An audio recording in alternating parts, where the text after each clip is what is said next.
말씀 참 지명 이름이 굉장히 많이 나옵니다. 많은 지명들의 이름이 우리에게 너무 생소하게 다가오는 유명하지 않은 것 같은데 자주 들어보지 못한 그런 지명들을 기로에 기록하고 있을까? 라는 그 설명과 함께 또 하나는 물론 이 말씀을 읽는 우리의 입장에서일 수 있겠지만 시간이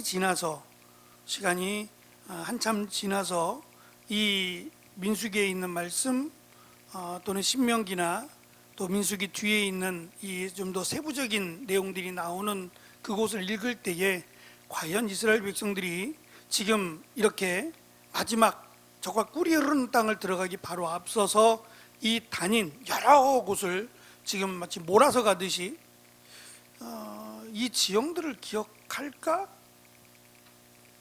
그러면 우리는 더더군다나 지형의 이름도 바뀌었고 지형도 변했기 때문에 더더욱 이 지형을 알 수 없다가 됩니다. 시간도 많이 흐른 데다가 또 뭐 지금 사진 한 장 있겠습니까? 그저 이름 갖고 찾아야 되는데 그 이름이 그대로 남아있겠냐 말이죠. 벌써 수천 년이 흘러갔는데 그 지명을 찾을 방법도 없고 여기서 설명해 주는 군데군데 모압의 경계가 된 지역이더라, 어디서 가깝더라 라는 설명 외에는 그냥 이름만 갖고는 아무것도 참고해 볼 수 없다는 거예요. 그렇다면 단순히 이 이름만 가지고 그 지역의 특징, 예를 들면 그 이름이 우물이라고 하는 이름을 갖든지 뭐 그 지형이 또 하나님과 다투어 싸웠더라 라는 이름이든지 이렇게 이름에서 주는 어떠한 그 설명을 찾든지 해야 되는데 이 지명들, 나와 있는 지명들의 이름은 상당히 해석하기가 어렵다라고 하는 점을 먼저 말씀을 드립니다. 그래서 지금 마치 원래 드라마가 한 20편짜리 드라마예요. 20편짜리 드라마인데 인기가 별로 없어요. 인기가 없고 계속 시청률이 높지 않으니까 조기 종영을 하려고 해요. 사람들이 별로 안 보니까 이걸 계속 끌고 가다가는 나중에 욕먹는 것도 있고 안 되겠다 싶어서 촬영팀에서 그냥 빨리 마무리합시다 라고 결론을 내려서 너무 허무하게 그냥 한 편, 마지막 편에 뚝딱 하고 다 해결되는 듯한, 이게 뭐야? 너무 허망한데? 라고 하는 느낌이 들 정도로 마지막 적과 꿀이 흐르는 땅에 들어가기에 마지막이 왜 이렇게 복잡하게, 이게 지금 하루에 일어난 일은 아니거든요. 하루에 이만큼 갈 수 없는 거예요. 그러니까 얼마나 기간이 걸렸는지는 알 수 없지만 지금껏 기간들을 보면 마치 속성인 것처럼 10절밖에 안 읽었거든요. 근데 이 10절에 등장하는 이 지형들이 뭐 잠시도 쉬지 않고 간 것처럼 느껴지잖아요.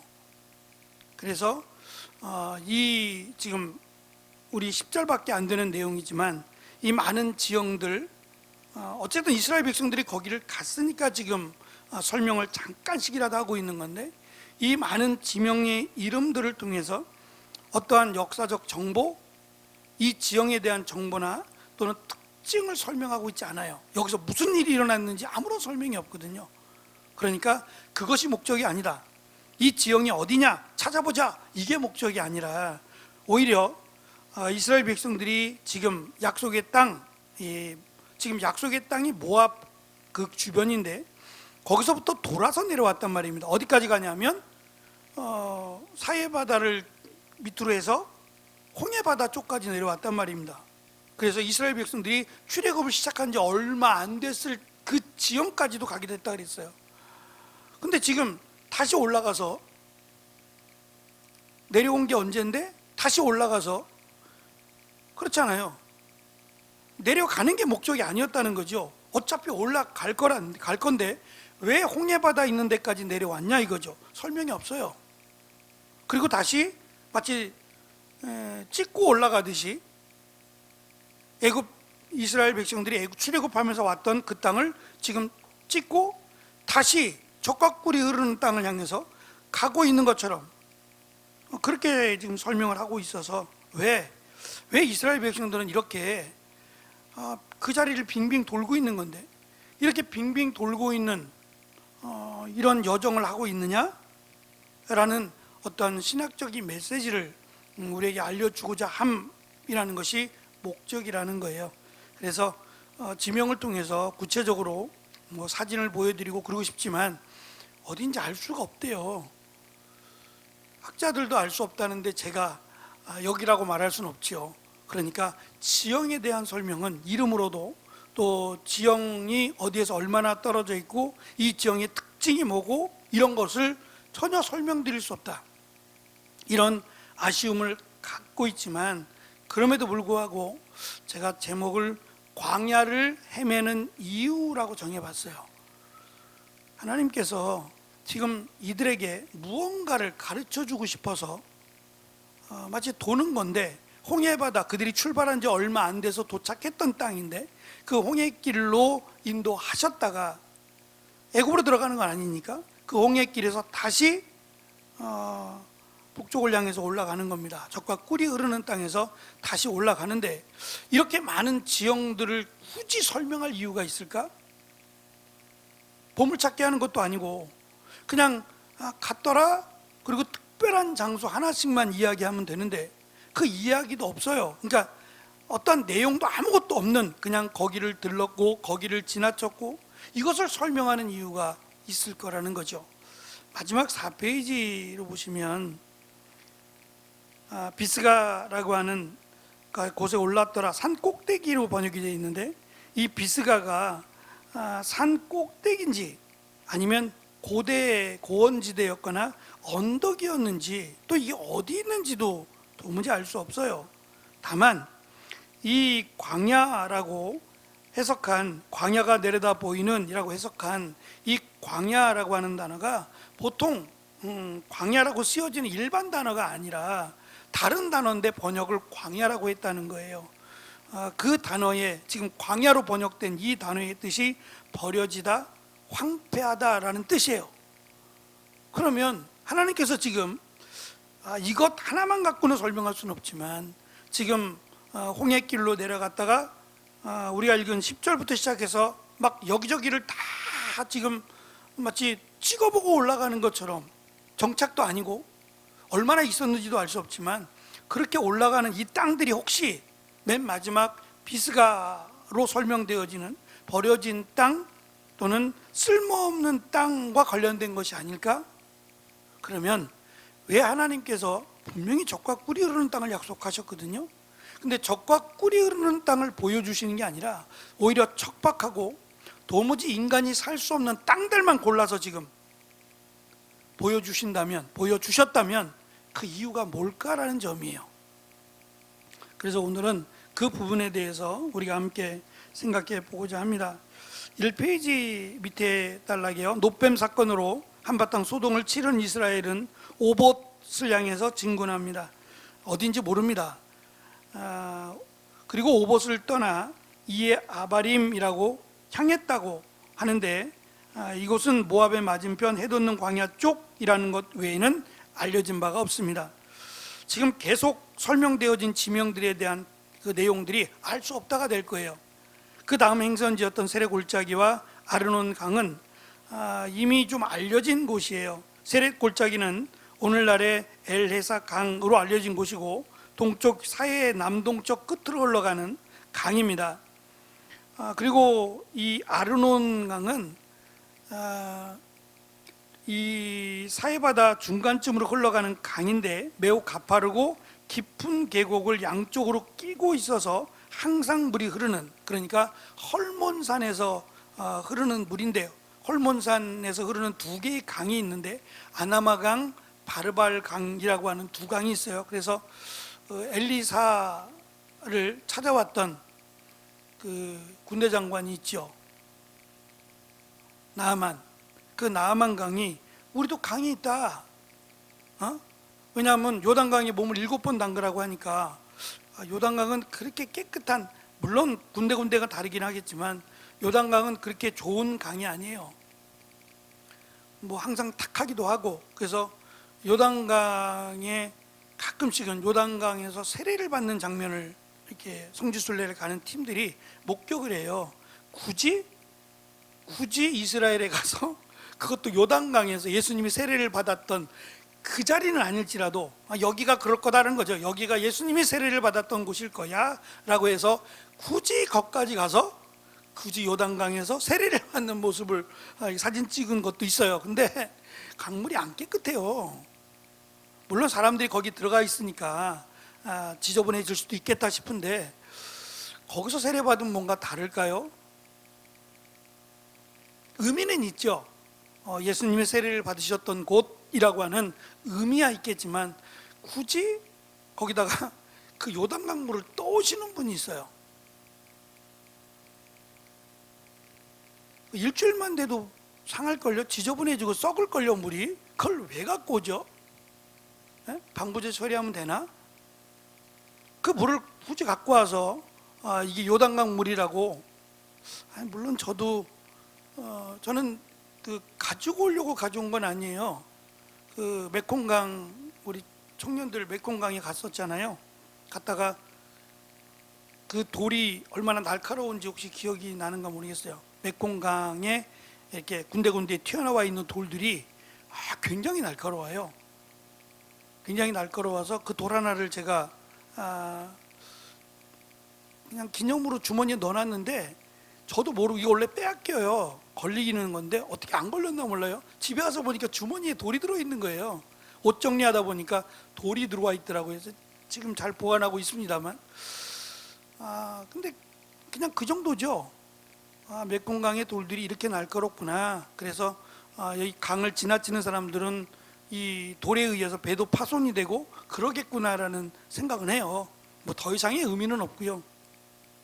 근데 그 이상의 의미를 부여한다 그러면 그건 조금 아닌 것 같다는 생각이 들어요. 그때 나아만이 그 요단강 물이 깨끗하지 않거든요. 그래서 깨끗하지 않은 물, 그 물에 몸을 7번 담그라는 것을 씻으라는 식으로 이해를 한 거예요. 그러니까 깨끗할수록 더 정결한 물일 가능성이 많잖아요. 그랬더니 우리에도 강이 있는데 그 아나마강, 바르발강 할 때 그 아나마강이라고 했던 그 아르논 강이 같은 비슷한 이름인데요. 아마 이 강일 거예요. 근데 이 강이 우리나라의 한강처럼 도시를 가로지르는 강이에요. 그리고 굉장히 수려하다 그래요. 수려하고 물도 깨끗하고.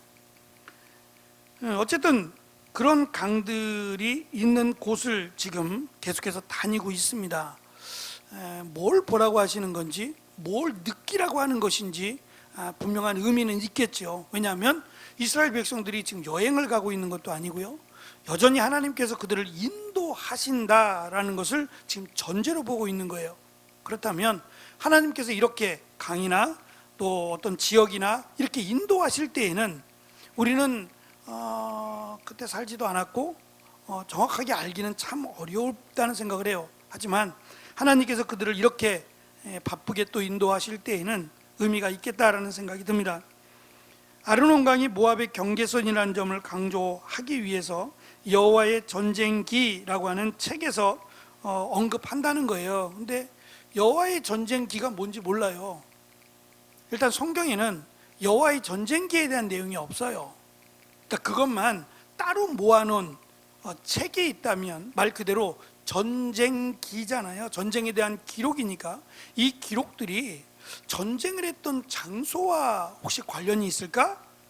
라고 하는 점도 우리가 의심해 볼 수 있습니다. 아르논강을 떠나서 부엘에 이르렀고, 부엘은 샘이라고 하는 뜻인데요, 사사기 9장 21절에서 다시 언급되지만 아직까지 정확하게 밝혀지진 않았습니다. 중요한 것은 이 부엘이라고 하는 이곳이 이스라엘이 다시 놋뱀 사건이 있었던 곳과 관련이 있다는 거예요. 놋뱀 사건이 있었던 곳으로 다시 돌아왔다라고 한다면 나머지 지금까지 여기서 돌아오기까지의 일정, 그것이 얼마나 걸렸는지 모르지만 그 일정들은 헛수고예요. 물론 뭐 운동도 했고요, 또 다녀도 봤고요, 그렇게 이해할 수 있을지 모르지만 가지 않아도 될 걸 갔다라고도 볼 수 있는 거예요. 이 불뱀의 사건으로 말미암아 가지 않아도 될 이 여정의 길을 하나님이 돌리셨다고 볼 수 있어요. 단순히 고통, 단순히 고생, 사실 그 의미도 별로 없어요. 그러니까 하나님이 그들을 벌 주고자 그랬다면 그 자리에서 이 불뱀 사건으로 하나님이 더 고통스럽게 하셔야 돼요. 근데 이미 불뱀의 모양의 뱀을 만들어라 라고 해서 그것을 쳐다보는 자는 죽지 않으리라고 하셨고 안 죽었단 말이에요. 그런데 하나님이 뒤끝이 있으셔서 그때는 잠깐 용서해 줬지만 이거 갖고 안 되겠네 라고 해서 지금 이 고생의 여정을 만드셨을까? 그건 아니죠. 하나님이 용서하셨다면 거기서는 일단 끝난 거예요. 그리고 하나님이 어떠한 특별한 계획을 가지고 지금을 이들을 한 바퀴 돌려서 다시 노뱀의 장소로 다시 돌아왔다는 거예요. 이것이 그들에게 어떠한 의미를 주어졌는지에 대한 설명이 사실 없어서 왜 하나님께서 이들을 이렇게 또 10절부터 20절까지 이 많은 지형들을 마치 훑어내려가듯이 그냥 지명들만 이야기하잖아요. 지명들이 있었던 사건을 하나도 설명하지 않고 그냥 거쳐서 가는 것처럼 지명들만 설명하는 이유가 뭘까라는 점이죠. 한 가지, 이들의 원망, 불평이 노뱀의 사건을 만들었는데 이 원망과 불평이 앞에서 불평했던 거와 연관을 해보면 먹는 거 마시는 거예요. 먹고 마시는 것 때문에 늘 불평했고요. 이것도 역시 마찬가지일 거란 말이죠. 먹고 마시는 거에 대한 불평이 있었을 텐데 이 부분만큼은 하나님이 물 주셨다는 내용이 없어요.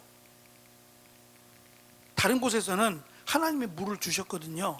근데 이 노뱀의 사건에서만큼은 그들이 원망하고 불평해서 하나님이 뱀을 보내서 불뱀을 보내서 그들을 심판하셨다는 내용과 더불어 물을 주셨다는 내용이 없어요. 그래서 많은 사람들이 죽어간 곳에 다시 돌고 돌아서 다시 이 자리에 왔을 때, 물론 뭐 그 자리에 뭐 시신들이 있긴 않았겠죠. 다 수습하고 갔겠죠. 땅에다 묻든지 그냥 시신들을 광야에다가 버려두고 가지는 않았을 거 아니에요. 그러니까 그들이 돌고 돌아왔을 때 그 자리에 시신들이 있었던 건 아닐 거 아니에요. 다만 어느 정도의 시간이 흘렀는지 모르지만 그래도 긴 시간이 아니었다면 흔적들은 남아있을 가능성이 많아요. 그들이 죽이면서 남긴 이런 흔적들이 곳곳에 남아있었다면 지금 그들은 무슨 생각을 하고 있을까?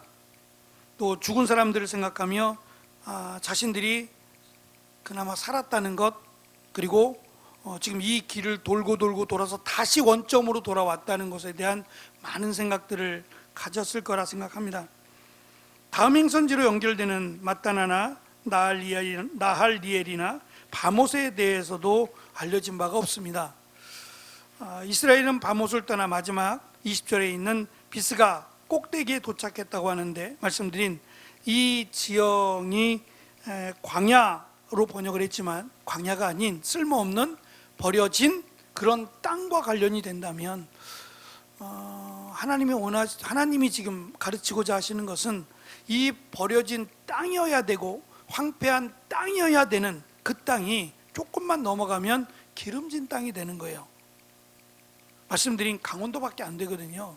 그 강원도밖에 안 되는 땅이 한쪽은 기름진 땅이 되고 젖과 꿀이 흐르는 땅이 되고 한쪽은 버려진 황폐한 땅이 돼요. 물론 지금은 다릅니다. 지금 이스라엘은 어느 곳에나 가도 물을 볼 수 있어요. 그들이 그렇게 노력을 한 거죠. 키부츠도 마찬가지고 노력을 해서 다니면서 목이 마르거나 물을 못 마시거나 그런 일은 없어요. 잘 해놨거든요. 중간중간 사람들을 위해서 우리처럼 수도꼭지만 열면 물을 마실 수 있도록 그렇게 잘 정비해 놨어요. 그러나 당시에는 그게 불가능하잖아요. 어디서 물을 끌어오겠어요? 우물을 파지 않는 이상 물을 갖고 올 수 없는 상황이니까. 그 상황 속에서 마치 이 척박하고 황폐한 땅과 젖과 꿀이 흐르는 땅은 이스라엘 백성들이 다 다녀봤잖아요. 정말 땅이라고 하면 이 정도의 그 땅을 본 사람이 없을 정도로 그렇지 않겠어요? 40년 봤으면 얼마나 많이 봤겠어요? 예? 강원도를 40년 동안 돌아다녔다고 생각해 보세요. 얼마나 많은 땅들을 보았겠어요? 그러면 다 젖과 꿀이 흐르는 땅이었겠냐 말이죠. 오히려 하나님은 젖과 꿀이 흐르는 땅이 아니라, 만약에 그랬다면 저는 원망했을 것 같은데요. 왜 여기를 떠납니까? 여기가 좋은데 왜 여기를 두고 또 다른 데로 갑니까? 라고 불평하지 않았을까요? 그래서 오히려 그들을 물 한 모금, 풀 한 폭이 없는 곳으로 하나님이 의도적으로 인도하셔서 하나님이 없으면 살 수 없다라는 것을 깨닫게 하시기 위함이 아니었을까. 물론 그렇다고 해서 부족함이 있었던 건 아니에요. 먹고 마시는 거에 전혀 부족하지 않았어요. 이스라엘 백성들이 원망한 게 문제지, 감사로 받았다면 더 감사할 수 있는 제목들이 많았어요. 우리가 살아가면서 만족하며 살아가는 사람보다는 불만을 갖고 있는 사람들이 훨씬 많은 걸 보게 돼요. 만약에 대통령이, 우리는 이제 대통령제이기 때문에 좀 그런 게 있을 수 있고, 영국 같은 경우로 만약에 여왕이 좋은 차를 타고 다니고 좋은 옷을 입고 좋은 곳에 산다 할 때에 만약에 영국 사람이 여왕은 왜 좋은 옷을 입고 좋은 차를 타고 왜 좋은 집에 삽니까? 라고 말할 사람은 한 사람도 없다는 거예요. 그래서 왜 불평하지 않습니까? 라고 물어보면 그렇게 얘기한대요. 여왕이니까. 비교의 대상이 안 되는 거예요. 여왕이니까 그건 당연한 거죠. 왜냐하면 나랑은 비교의 감이 아닌 거예요. 나는 전혀 여왕하고 비교할 수 있는 사람이 안 되기 때문에, 여왕이 아무리 좋은 차를 타고 아무리 좋은 옷을 입고 좋은 곳에 산다고 해도 그것 때문에 불평할 사람은 아무도 없다는 거예요. 그러면서 어느 목사님, 제가 지금 읽고 있는 책인데 그 목사님이 이런 얘기 하더라고요. 지금 우리가 살고 있는 집은요, 불과 한 100여 년 전, 조금 더해서 한 150년 전에 양반들이 살던 집보다 훨씬 좋대요. 제가 그때 안 살아봐서 모르겠는데요, 그때 양반들이 돈 많은 대궐집에 살던 양반집보다 화장실 좋고요, 양반집에 살던 집보다 보일러 잘 돼 있고요.